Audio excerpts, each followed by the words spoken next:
the barrel itself. Who wants me to make their barrel for them? All right, fine, I will. Then you have to be my assistant hen. You got it. All right, which means you get to be on TV. Hen and I play volleyball together, so we know each other. And we kind of fight constantly, so.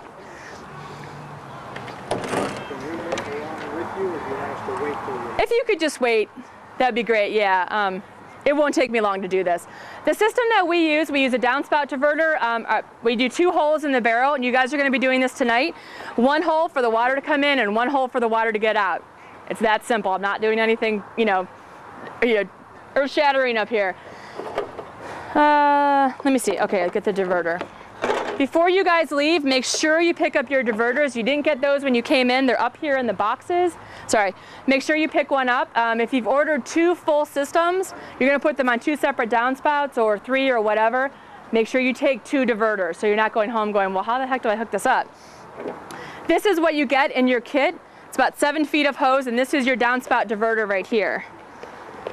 There are instructions. Yeah, hold on for a sec. There's instructions in your kit over there on how to cut your downspout. There's tons of different diverters to use. We chose this. It was the most economical for us at the time. It works just fine. This is what I have on my house. You can leave this on for the winter. There's a plug that comes with it. You take the hose off and you put the plug on here. You can leave it on. In the winter, you want to take your barrel off of your house, empty it out, loosen these up a little bit, and just flip it upside down if you're going to keep it outside, or put it in a garage or a basement or something, hook it up in the spring and start harvesting your water again. So this is the cut. You cut a little bit out obviously the other part comes in up here, and you just hook it into your downspout like that. And that's all. And there's plenty enough hose on here, so you don't have to put it on whichever, like mine is hooked like this, and the hose, it sits nicer than that. And the hose comes around the barrel like this. It's a really, really easy system. If you're hooking 2 barrels together, and again, I'll show you that, just cut off a little piece of this right here. You've got plenty of hose. Cut off a little piece, and this is what you can use to connect your barrels together. Hold that for a sec. Thank you. All right. Can you toss me that drill right there? Thanks. Thanks, dear. The hole is just about this far or so from the top, about like that.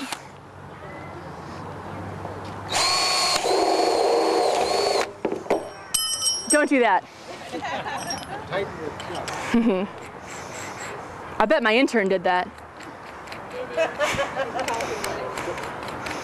You want to fix that for me? Thanks. This is a pipe tap. I'm just using this to thread the hole right here.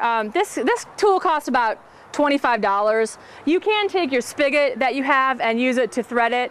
I use this because it gives it a nice tight fit when you put your parts in there. Thank you. And this is what you brought your wrench for, because this kind of hurts your hand when you're tightening it. And we do have some wrenches up here. Thanks.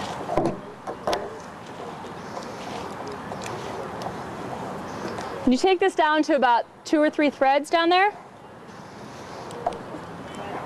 If you drop it in, you're going to owe me some money. We can get it out, and we just take the top off, or the top there.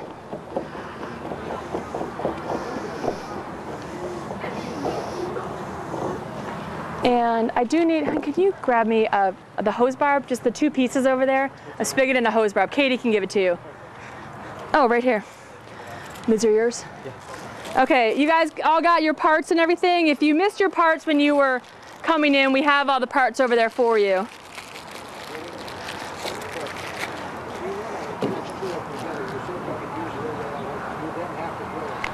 Yeah, I'll show you. I'll show you an example. This is your hose barb. This is where the diverter hose is going to fit in here. We wrap some Teflon tape. There's some down here. Wrap some Teflon tape around it because it's going to give it a tighter seal. If you should have any leaks on these, you shouldn't. You shouldn't have a problem with it. If you happen to have a leak, just get some sort of watertight seal and put it around the top over there. So just wrap it around. You're going to know if you do it the wrong way, because when you go to put it in, it's going to all come back out. And we'll get it on film.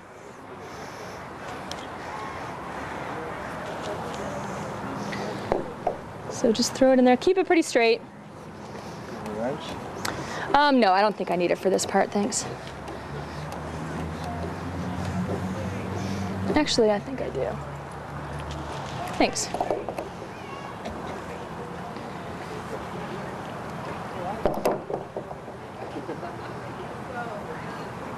Cool. Just make sure it has a nice snug fit in there. And then it doesn't really matter to you where the spigot is. The hose is long, so.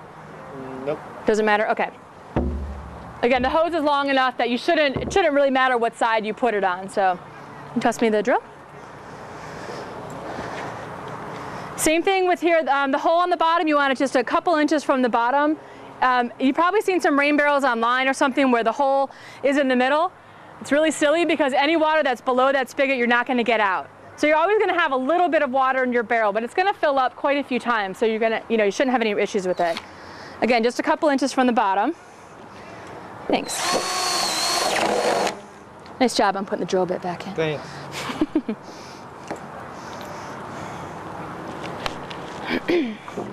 Thanks, I got one up here, thanks. Same thing, use the pipe tap to thread it. Thank you.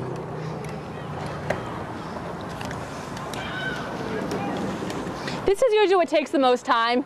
Like I said, there are 4 pipe taps up here, but this is what takes the most time. So just be patient. You're gonna get out of here early. Go get some veggies over at the market.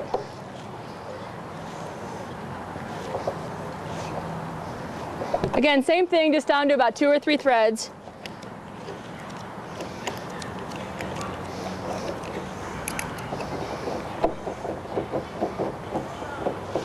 Thanks. Okay, you guys all got your spigot on there?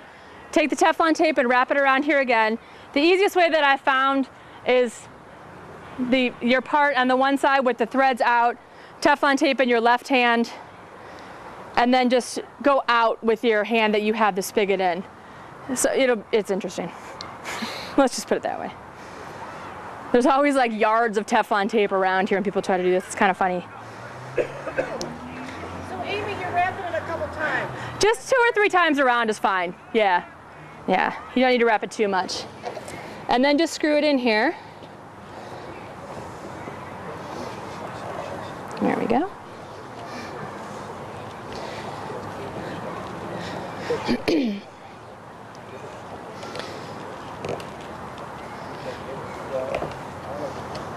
It should be good. If you want to toss it around one more time, that should be good.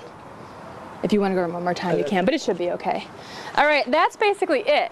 That's all you really do to build your barrel. It's very, very simple. Again, the diverter,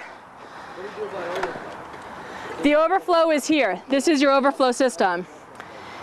Any water, the diverter is built so water is always continuously going down your downspout, but water is also going through this hose into your barrel. Once the barrel fills up, no more water goes back into it. All the rest of the water goes down here. So we like this system because it's a closed system. It's neat. You don't have to cut off a huge section of your downspout or anything.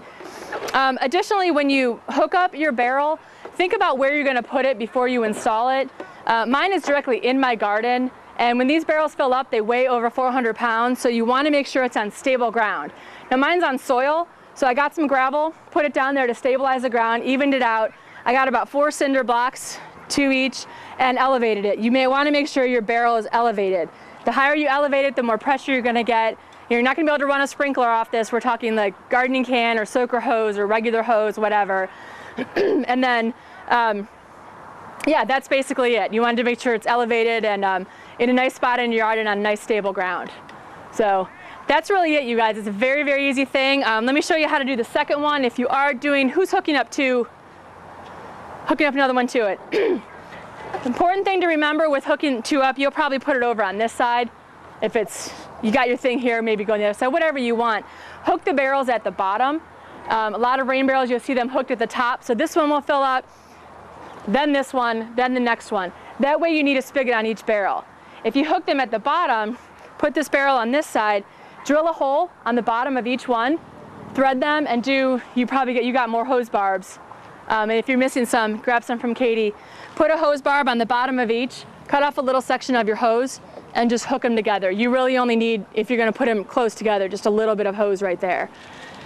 When you elevate them, when you install them, make sure that they're elevated to the same level. So when they fill up equally, and they're going to drain equally. And make sure you take them both off in the winter. Building a rain barrel, just one way to make sure Cleveland remains a green city on a blue lake. For TV 20, I'm Tony Gaskins.